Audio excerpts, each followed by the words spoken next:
Hello everyone, in today's video we're going to be showing you how to do a short field takeoff and a short field landing. We're here at Block Island State in the Cessna 152. The techniques we're going to see today are applicable to pretty much any one of these aircraft. I don't know that I'd try it on a 747, but I guess the principles apply. Let's get started.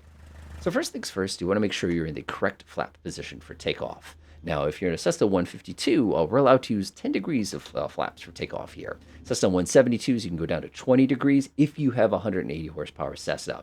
If your Cessna 172 happens to be one of the older ones, like a K model or an N, you probably don't want to be taken off with flaps because the drag penalty is greater than the get in the air penalty.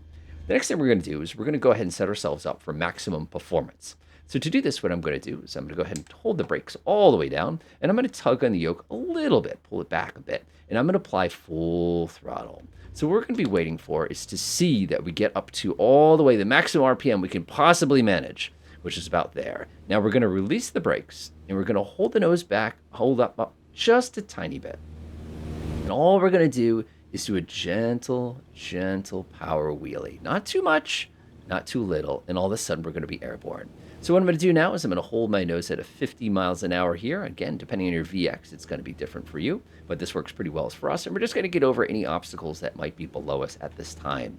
I'm going to pretend now we've cleared the obstacles. I'm not going to put up my flaps right away. That would be a mistake. Instead, what I'm going to do is push the nose down, build up a little tiny bit of airspeed, and then I'm going to pop the flaps up.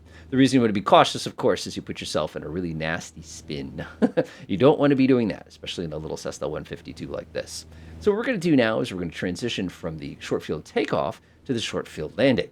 Now, things get a little more interesting when we transition into our landing. First of all, one of the things you have to be thinking about is where are we going to be aiming for? That's going to be problem number one. The second thing we're going to be interested in is knowing what we have to do after we get on the ground. And that's something that you have to practice and basically build up muscle memory for.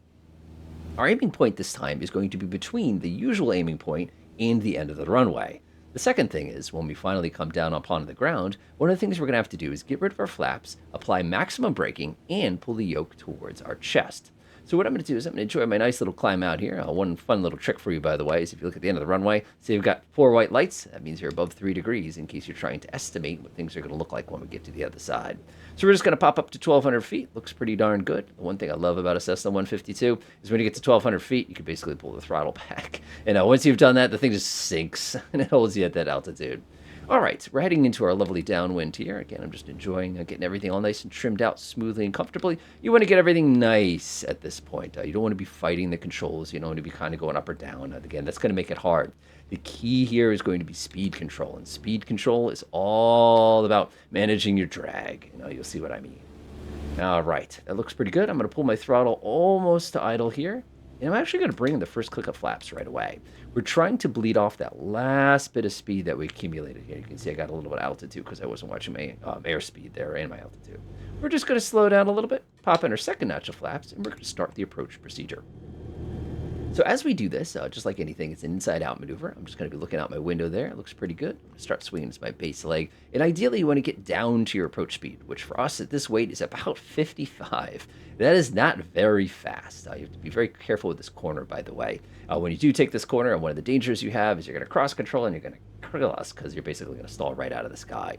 One of the things you're going to notice is we are very high, and that's actually usually what happens during short approaches on account of the fact that you're trying to get over obstacles. That's one of the reasons you're probably doing a short approach.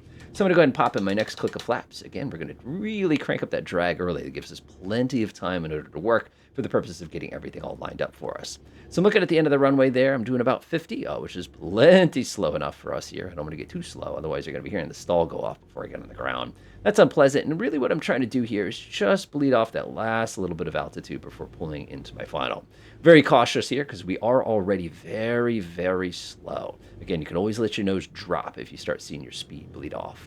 So we're going to come around, and you can see we got a little bit too much altitude. So what I'm going to do is I'm going to push my right foot forward all the way, and I'm going to go ahead and let my nose come down here. We're intentionally slipping the plane to bleed off that last little bit of altitude.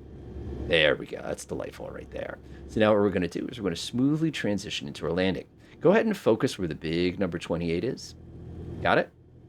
So what you want to do is you want to land about 6 inches in front of that. So my speed control is good. Speed control is good. A little high. A little slow. Idle throttle. Flaps up. And we're on the ground. Go ahead and give us a little bit of right aileron there. And we're just going to pull the yoke towards us and stand on the brakes, just like that. Delightful. Nice. And you can see that puts us on the ground at a very, very, very respectable distance. Could have come in probably a little tiny bit slower, especially pulling the throttle out at the last moment. But you could see how we just kind of hit that spot, got rid of those flaps, held the brakes, did one of those, and made a successful landing. Enjoy.